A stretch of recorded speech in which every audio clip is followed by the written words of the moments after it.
Okay.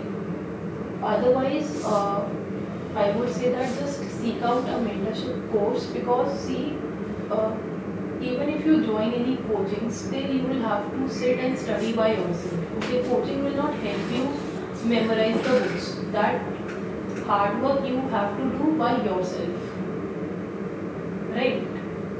So just seek out anyone who can, like, who is available to you on daily basis, like while studying. If you are going through any doubt, now that doubt can be an academic doubt also, like you studied something but you could not understand it,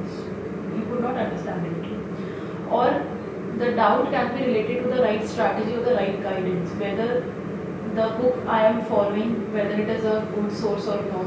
Okay, maybe you picked up some wrong source and you read it for like 1 month, 1.5 months, and then you realize that it was a wrong source and you wasted your 1 to 1.5 months. So that should not happen. Okay, and third, that you should have the right guidance. Like in what order I have to study the book. See, like if I give you an example, like if you will start reading Lakshmi, since you are not from the social science background, okay, and if you start reading the book like in the chronological manner, like from chapter 1 till the last chapter, then you might face problem in understanding the book. Okay, there is no problem in the language of the book, but the problem is in the chronology of the book.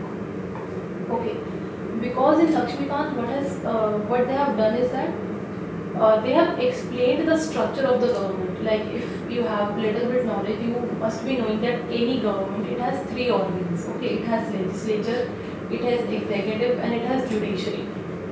Okay, and in India we have a federal system of government, so that means all the 3 organs are present at the central level also, and they are present at the state level also. Okay, so first we need to understand this structure of the government, that how executive is functioning at the central level and at the state level. Then we need to understand how legislature and judiciary, they are respectively working at the central and the state level. Okay.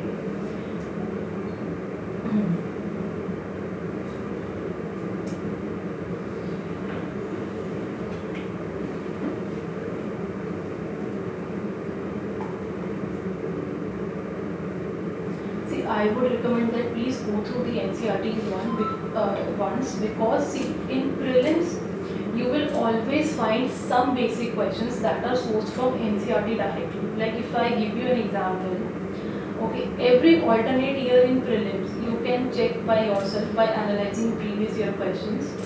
In prelims, every alternate year they ask you about what is constitutionalism.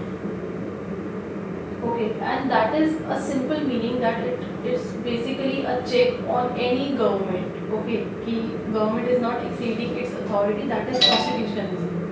And if anyone who has read the class 11th NCERT, okay, Indian Constitution at Work, then they would easily know the meaning of this term.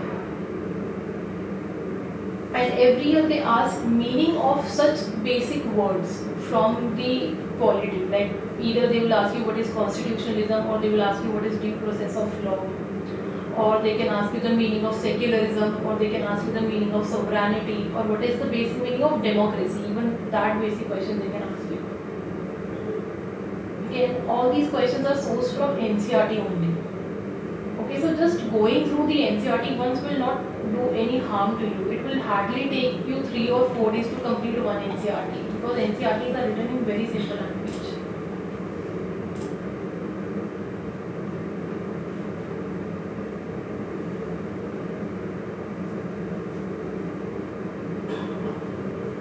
Can you speak a little bit louder and clearer, because I am not able to understand what you are speaking.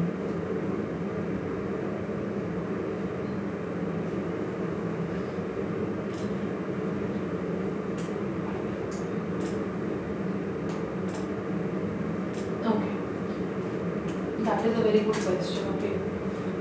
Any serious aspirant would always think about the plan before ultimately seeks a competitive exam.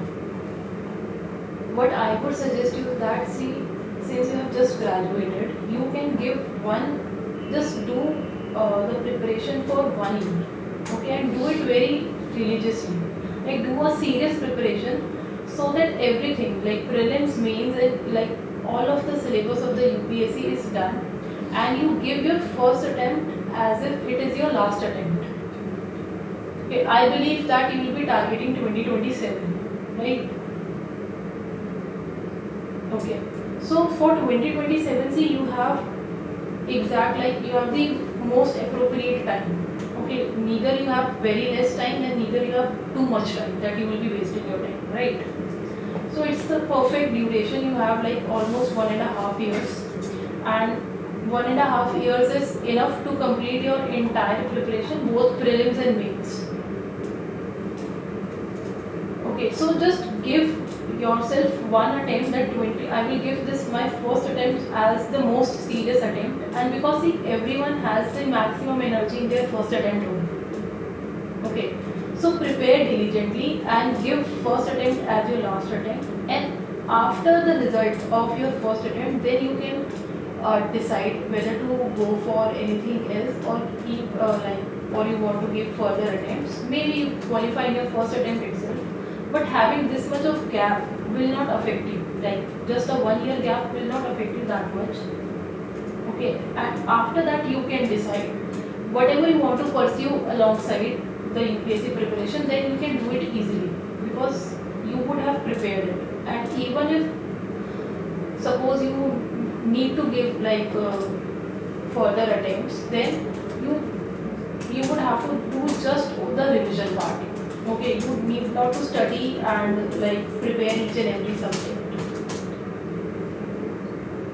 Then subsequent attempts can be handled with any plan B.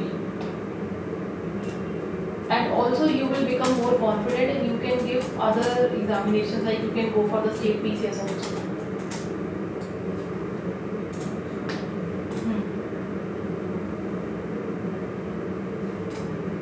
No.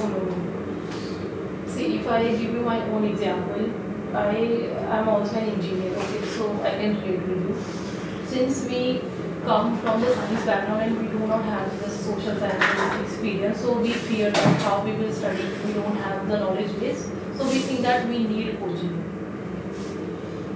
Okay, but let me give you my example. I also gave my first attempt. It was like a totally waste attempt because I just graduated and I just studied for 1.5 months and I just went to give the exam. I knew that I won't be able to crack it. Then in the fear of covering the syllabus or in the